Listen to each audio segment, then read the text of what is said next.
Hey everybody, welcome back to Everything Ham Radio. Today we are going to be talking about a question that comes to mind that I see a lot. Are ham radio clubs dying? We're going to talk about that here in just a second, so stick around.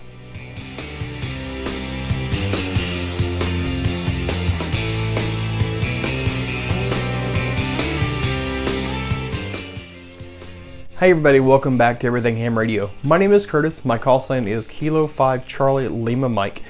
Today we're going to be talking about the question of, is ham radio clubs dying?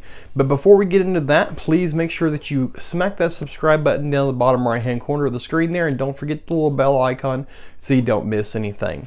Also check us out on Facebook, Instagram, Twitter, all that good stuff. There's links below in the description on all those. Also check out the blog for this and extra content with this video, as well as a whole bunch of other stuff. So make sure you check out that at everythinghamradio.com. So on to the question, are ham radio clubs dying, and what can you do to keep your club from falling to that fate? Now, I read a post not too long ago from a gentleman, and I can't remember his name right off the top of my head, but he asked, are ham radio clubs dying? And there's a lot of comments to that post of people saying, they don't go to club meetings anymore, why they don't go to club meetings anymore. And a lot of them boiled down to two, maybe three main topics. One of which was politics. Of course, you're going to have that with any club that you go into, whether it's ham radio or otherwise. Egos and, just the general all-around boredom of the club. So one person even went as far as saying that he hadn't, he joined a club right after he got his license, was in it for about a year or so, and got tired of the politics and quit. And then years later, he finally talked himself into getting, I believe he said, back into the hobby. He had taken a break or something like that. And he was trying to find a club that he could go to. So he searched the internet for a club that was close to him. Well, he found one, or so he thought anyways. He found a club that had a really nice website. It looked like they were a really active club, and you could sign up to be a member right there on the website. Now, I'm sure you're probably thinking that might not be the best idea without going there. And I recommend, if you're going to join a club, go to one or two club meetings before you actually join the club. So you don't fall into this gentleman's fate. Now what he did was he decided to go ahead and sign up for the club and become a member. Well, it was like $50 for a year, and then like a $25 application fee. So he paid like $75. Did it all online with his credit card. And then about 2 weeks later, he went to the club meeting, or so he thought. He pulled up, and there was a couple people out in the parking lot. And it's like, okay, well, is this the club meeting? So he pulls up there and talks to one of the gentlemen, tells him what he did, and they kind of laugh and say that that club actually dissolved several months prior, and there was no club anymore. And he ended up not being able to get his money back because he couldn't get a hold of the webmaster for the website or any of the club members or anything like that, and was not able to get his $75 back. So not only did that leave a bad taste in his mouth, but it also ruined it for him joining a club again, and he lost his money. So with all the things that go on in the club, with politics, with egos, and all that stuff, and just general boredom, what kind of stuff can we do as club members, as club officers, to make sure that that doesn't happen to our club? And I'm going over some tips here. I'm going to talk about several tips that I have that can possibly help you from keeping your club from dying. Number one, have fun. If you're not going to have fun in a hobby or at a meeting, you're not going to do it. Most of the time, we as people, we get into a hobby because we have other stuff going on in our lives. We have work, we have kids, we have home life, we have home maintenance, we have whatever, and we want to have some kind of fun. So we join some kind of club And as ham radio operators, it's just logical that you join a ham radio club. But you want to be able to have fun. So as a club member, as a club leader, you want to be able to provide that fun for your members. Now that could be just as simple as doing a exciting presentation in your club meeting. It can be, making people laugh. That's one way to keep people energized in your club. The other thing on the flip side of that, though, is you don't want to bore them and just bore them where all they're doing is just sitting there in the club meeting and going over business. Keep your business part of your meeting as short as possible. And you can do this by handling most of the club business with your officers, with your board of directors in a separate meeting that is not just the general public or the general membership. And then after the fact, if there's something that happens in the officers meeting or the board of directors meeting that you have to bring before the club, do it. But do it fast, and do it either at the beginning of the meeting and limit it to like 10-15 minutes or something like that, or do it at the end of the meeting when all the fun stuff is out of the way. And then if the members that are there, if they choose to stay for the business portion of it, then great. So either way, whichever way you're going to do it, keep it short with the business meeting. Have fun in your meetings. Have fun in your club, in your activities, and so on.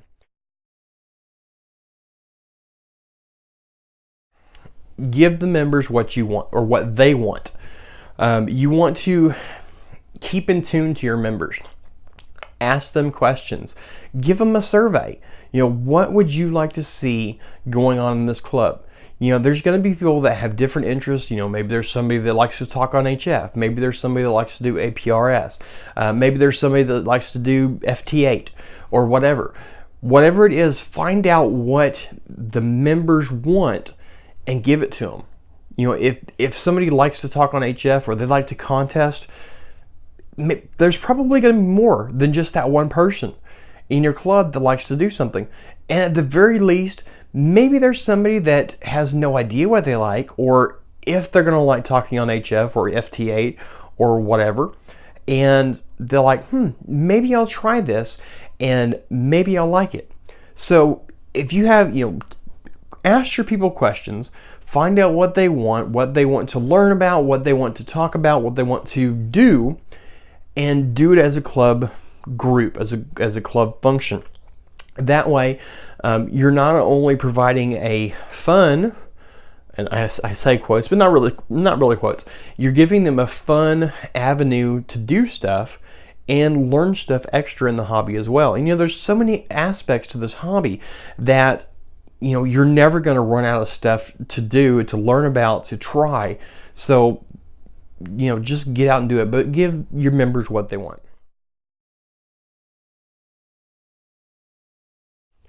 Number 3 is promote fellowship. And by promoting fellowship, I mean do something outside of your general membership meeting. Maybe once a month you'll have a unofficial luncheon or breakfast or meet for coffee. Maybe you do field day. Maybe you do other contesting. Maybe you do a QSO party. Maybe you do an antenna building. All these things, you're going to get your club membership together in some place that is not your general meeting. And that will get them working together. That will get them, talking together, having fun together. And, that comes back to the number 2 of giving your members what they want. If you find somebody that likes to do fox hunting, well, then you can give them what they want by doing fox hunting, but you can also promote membership promote fellowship in your membership, because maybe you do an antenna building party and you build a Yagi antenna out of a tape measure. Not only does that get the people together and they're talking and they're working together, but they're also learning something, and you kind of kill 2 birds with 1 stone there. Number 4, recruit new members. And I can't stress this enough. Any club is going to die, or at the very least stagnate, if you don't get new members. Now, I'm not saying get young members, get old members, get, whatever. Get new members in your club. You can do this by putting on a class. Maybe you give a class twice a year. Maybe you give a test session every club meeting. Whatever it is that you can get new members. Advertise. Get on in the newspapers. Promote your club in the newspapers. Do it on social media, which we're going to talk about here in just a second. But whatever you have to do to get new members, do it. Go to other club meetings and see what they do. Ask their officers, how do you get new clubs, and find out how they do it. Do different things that can help you get new members. And by following these 8 steps, maybe you can. Maybe you can get new members. And at the very least, have your current membership invite somebody new to the club meeting every month. Set a challenge to your membership that every meeting they bring somebody new, or somebody that's not a ham, or somebody that is a ham and maybe would want to join your club. But bring somebody new. Number 5, tap into the talent of your club. Now, this kind of goes back with giving your members what they want. But you're going to have people in your club that are going to be good at something, whether it is a teaching, whether it's, they're good at APRS or FT8 or digital modes or repeater controlling, websites, social media, newsletters, whatever it is that you have in your club. Tap your membership and ask for volunteers. This hobby is amazing when it comes to volunteering. And you're going to have somebody in your club that's going to feel the need that you have.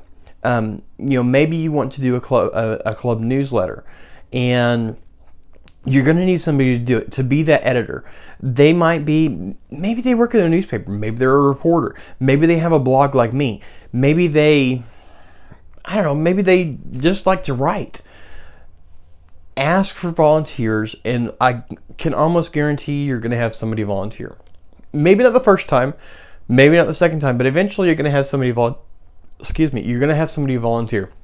Now, I'm not saying to pressure your membership into being, whatever it is that you're needing, but you ask for people, say, hey, we need help in this aspect. Who can help us do it?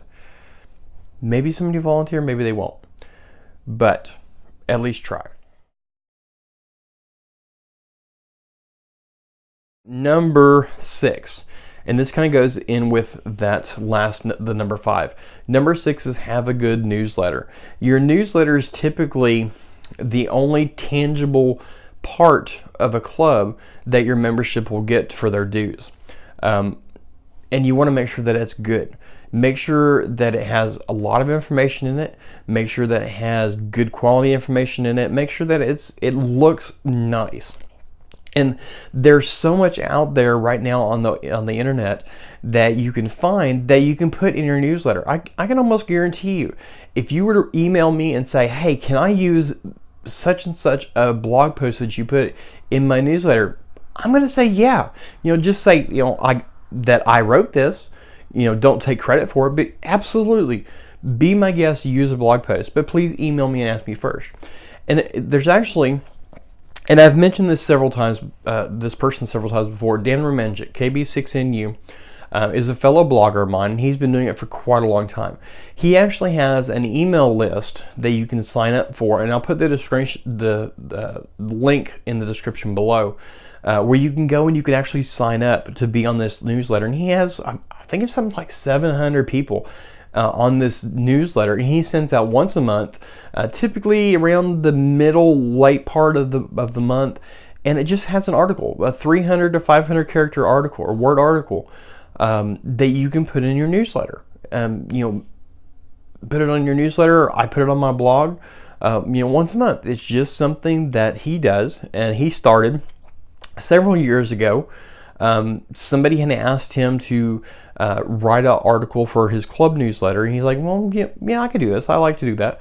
And he did it, and then he's like, well, maybe some other people would like that. So he sent out an email to all of them in his, all the newsletter editors in his section, and it just kind of snowballed from there. So you can go to this link and sign up for it, even if you don't have a newsletter. It's got good articles. But anyways, if you are a newsletter editor out there, or you are a member of a club that has a newsletter, check this thing out. It'll give you free content for your newsletter. And like I said, if there's something on my blog that you want to put, just email me and ask me, and I'll be glad to let you use it. But you want to make sure that you find somebody that is going to be dedicated enough to put out a good quality newsletter, because it's unofficially the history of your club. It can be. And like I said, it's typically the only tangible piece of, or the only tangible thing that your club members will get out of their membership dues. So having a newsletter is probably one of the most important things to have in your club. Number 7, social media. Social media nowadays is so big that it is almost a must. It pretty much is a must. It's right up there with newsletters. You need to have a Facebook page or a Facebook group. You need to have, maybe be on Instagram, be on Twitter, maybe even here be on YouTube. Videotape your meetings and put them on YouTube, or your training sessions and put them on YouTube. But have a social media presence. People are looking for clubs. They're looking for a ham radio home, so to speak, and they'll look on Facebook, they'll look on Google, and they'll find these things and say, okay, well, this club has a lot of activities they're doing. They're posting pictures, they're doing events, they're having discussions and stuff like that, and they'll see that you're an active club and they'll want to join. It will draw them like a moth to a flame. If you have a good active club and you post on social media and they find it, it's going to draw them in. But just like a newsletter editor, you need to have somebody that's going to be good with this, somebody that's going to be dedicated to this, to putting something up, taking pictures of events, taking pictures of club meetings, videotaping, whatever the case may be. But they need to be dedicated to do this. And again, tap your membership for their talents. If you have somebody that likes to do social media, by all means, ask them to volunteer.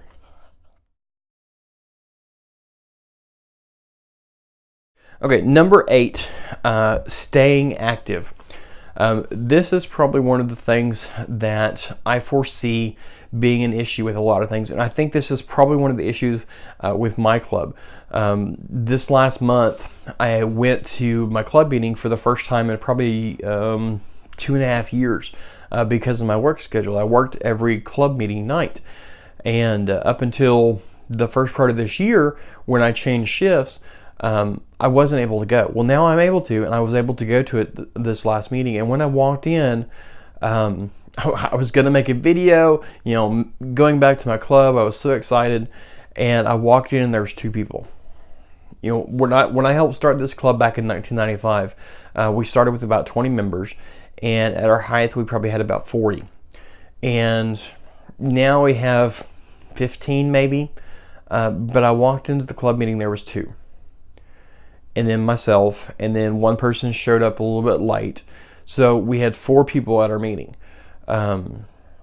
which is kind of disheartening. And I'm gonna take these tips, and that club meeting was the reason I'm doing this post and this video, because my ham club is dying. And I think a lot of it has to do with activity. There's not enough activity, but stay active, do things with your club, have your outside meetings, your breakfast, your lunch, whatever it is. Do field day, do special events, do antenna building, do fox hunts, do whatever it is that your club is into. Do functions and get your club members together and do them. But that's one of the things that I see is probably one of the most important things. And going back a little bit ago on new members, along with that, a lot of our ham radio operators are getting older. They've been hams for a long time, and less of the younger generation are coming into the hobby. So that again is the lifeblood of the hobby. Young people, new hams, staying active, doing things that your club is going to want to do and have fun. So those are my 8 suggestions for you to help your club from dying and how to keep it alive. I hope that you enjoyed this video, and please share it with your friends, share it with your club members, with your officers, with your newsletter editors, whatever. Share it, and hopefully you'll get some little bit of information out of this stuff that I talked about. So please subscribe to the channel, like I said before, and don't forget the bell icon so you don't miss anything. Check out me on Facebook at facebook.com/everythinghamradio. I'm on Twitter at K5CLM, Instagram at everything_hamradio, and of course the blog at everythinghamradio.com, where I will have additional information on this about this video on the blog, as well as other information as well. So until next time, y'all, I will see y'all later. 73.